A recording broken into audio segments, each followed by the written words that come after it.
Hey my nikicharmz, I have another tip and trick on how to save your balloons, especially if you're just using to take pictures. Blow them up the same way you would normally blow it up, and the trick to it is to wrap the balloons around at least 3 times before tying it off. I'm repeating the step to show you.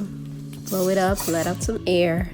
Now crisscross and wrap 1, 2, 3 times and then tie off. That makes it easier to untie. Now to untie, you just want to pull on the necks of the balloons, and then you see a little space in between. You put your finger through it and you should be able to just pull it through and untie. Unwrap, then you can reuse your balloons. It's as simple as that. It can be a little more of a hassle for the 5-inch balloons, but if you continue to pull on the necks, it'll start to unravel.